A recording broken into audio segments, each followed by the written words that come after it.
Seventh క్లాస్లోని grammar గురించి తెలుసుకుందాం. పని పూర్తయినట్లు తెలియజేసే క్రియలను సమాపక క్రియలు అంటారు. అంటే ఏదైనా ఒక పని పూర్తయినట్లు తెలియజేయాలి. ఉదాహరణకి వెళ్ళాడు, నిద్రపోయింది, తాగుతుంది. అదేవిధంగా ఏదైనా ఒక పని పూర్తి కానట్లు తెలియజేసే క్రియలను అసమాపక క్రియలు అంటారు. అంటే ఆ పని అనేది పూర్తి కాకుండా ఉండడం. ఉదాహరణకి చదివి, చేసి, ఆపివేసి, తీసుకొని. నెక్స్ట్ సంధి గురించి తెలుసుకుందాం. పూర్వ పరస్వరాలకు పరస్వరం ఏకాదేశమగుటను సంధి అని అంటారు. ఏకాదేశం అంటే ఒక వర్ణం స్థానంలో మరొక వర్ణం వచ్చి చేరడాన్ని ఏకాదేశం అని అంటారు. ఇక్కడ ఉదాహరణ చూద్దాం. నేడు ప్లస్ ఇక్కడ, నేడిక్కడ అనే దానిలో నేడు ఊ అనేది పూర్వస్వరం, ఇక్కడలో ఈ అనేది పరస్వరం. చివరికి ఏమొచ్చింది? నేడిక్కడలో ఈ అనే పరస్వరం వచ్చి చేరింది. అంటే ఒక వర్ణం స్థానంలో మరొక వర్ణం అనేది వచ్చి చేరింది. నెక్స్ట్ అదే విధంగా వారు ప్లస్ ఇచ్చట, వారిచ్చట. వారులో ఊ అనేది పూర్వస్వరం, ఇచ్చటలో ఈ అనేది పరస్వరం. ఈ పూర్వ పరస్వరాలలో చివరికి వారిచ్చటలో మనకేమొచ్చింది? ఈ అనే పరస్వరం వచ్చి చేరింది.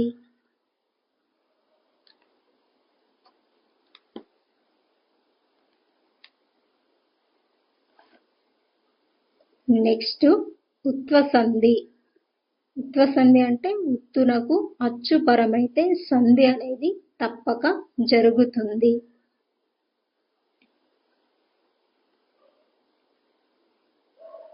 ఉత్తు అంటే ఉకారాన్ని మనం ఉత్తు అని అంటాం.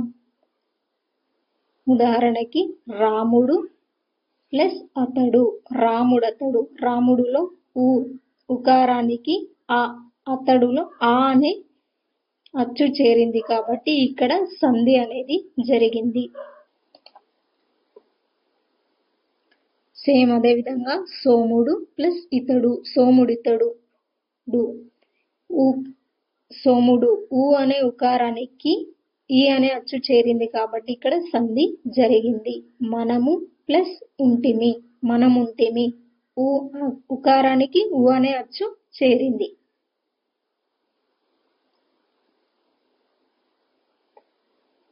సేమ్ అదే విధంగా అతడు ప్లస్ ఎక్కడ, అతడెక్కడ. ఉకారానికి ఏ అనే అచ్చు చేరింది కాబట్టి సంధి అనేది జరిగింది.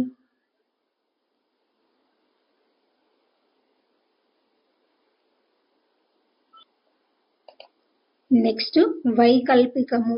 ఏమి ప్లస్ అయ్యే, ఏమి అయ్యే. సంధి అనేది జరిగింది.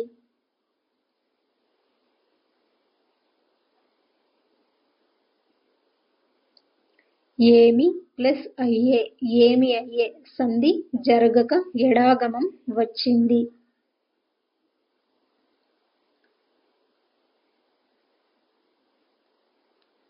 ఒకసారి సంధి నిత్యము జరిగి మరొకసారి సంధి జరగకపోవడాన్ని వ్యాకరణ పరిభాషలో వికల్పము, వైకల్పికము అంటారు.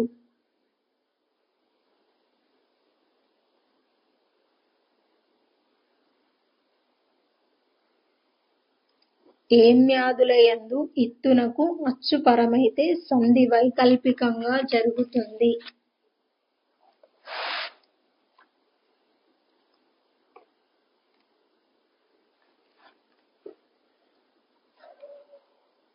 సవర్ణ దీర్ఘ సంధి. ఆ, ఈ, ఊ, రులకు అవే అచ్చులు. సవర్ణాలు వచ్చి చేరినప్పుడు వాటి యొక్క దీర్ఘాలు ఏకాదేశంగా వస్తాయి. దీనిని సవర్ణ దీర్ఘ సంధి అంటాం.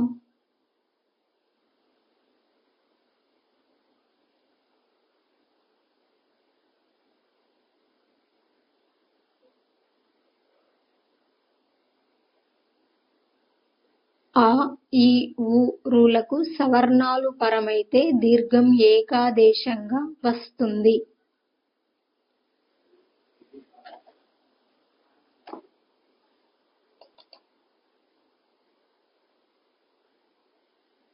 సవర్ణాలు అంటే ఒకే రకమైన అచ్చు.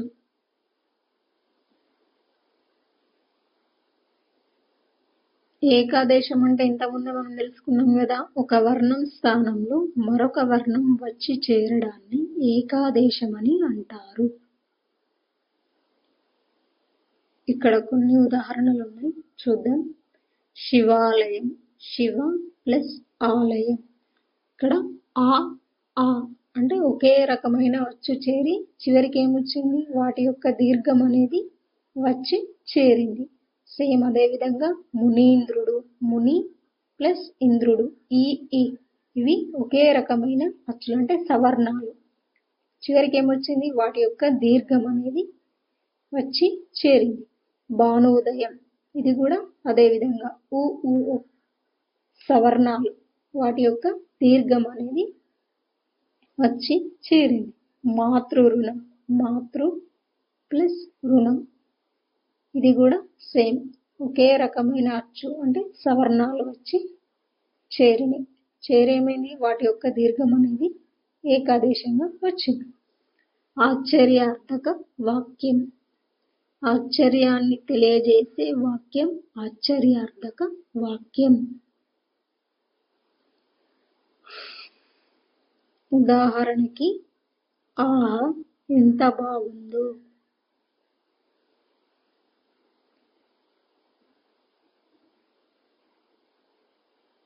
విద్యార్థక వాక్యం, చేయాల్సిన పనిని విధిగా చేయాలి అనే అర్థాన్ని సూచించే వాక్యం.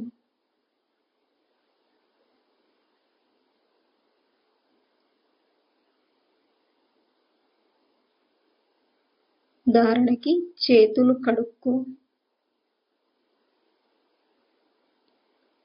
ప్రశ్నార్థక వాక్యం, ప్రశ్నించే విధంగా ఉండే వాక్యమే ప్రశ్నార్థక వాక్యం.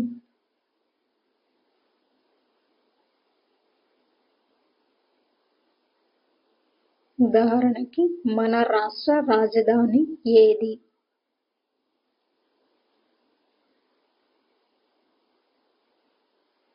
నెక్స్ట్, ప్రార్థనార్థక వాక్యం, ప్రార్థిస్తున్నట్లు ఉండే వాక్యం ప్రార్థనార్థక వాక్యం.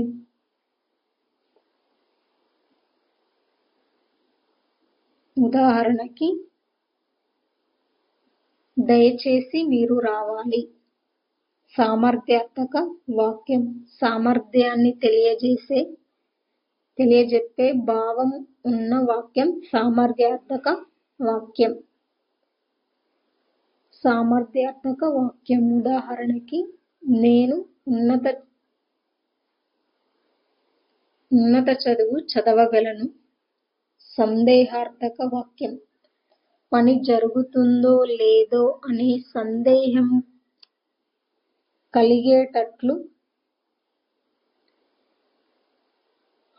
కలిగేటట్లున్న వాక్యం సందేహార్థక వాక్యం. ఉదాహరణకి, రేపు వర్షం పడవచ్చు. అనుమత్యర్థక వాక్యం, ఏదైనా ఒక పనిని చేయడానికి అనుమతిని ఇచ్చే అర్థాన్ని సూచించే వాక్యం అనుమత్యర్థక వాక్యం.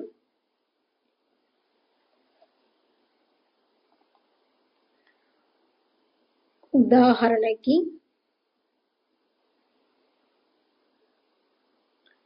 లోపలికి రావచ్చు, మీరు వెళ్ళవచ్చు.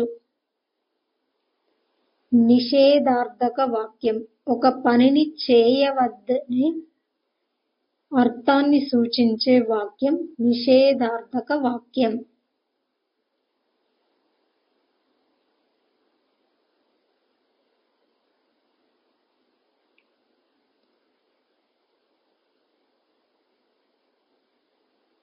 ఉదాహరణకి, నీటిని వృధా చేయవద్దు.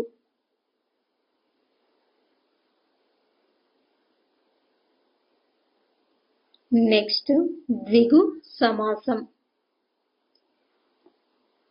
పూర్వపదం సంఖ్యావాచకమైతే అది ద్విగు సమాసం. పూర్వపదం ఏమి ఉండాలి? సంఖ్యావాచకం అనేది ఉంటే దాన్ని మనం ద్విగు సమాసం అంటాం. నవరసాలు 9 సంఖ్య గల రసాలు.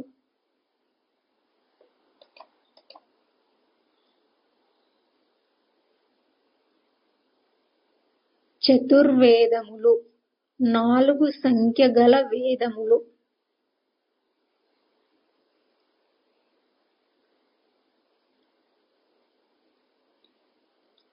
షట్చక్రవర్తులు 6 సంఖ్య గల చక్రవర్తులు.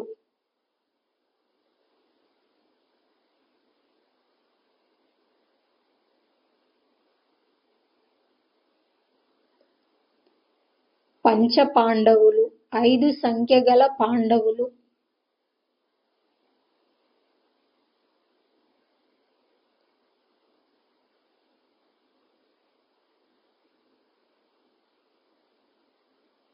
దశ దిశలు 10 సంఖ్య గల దిక్కులు.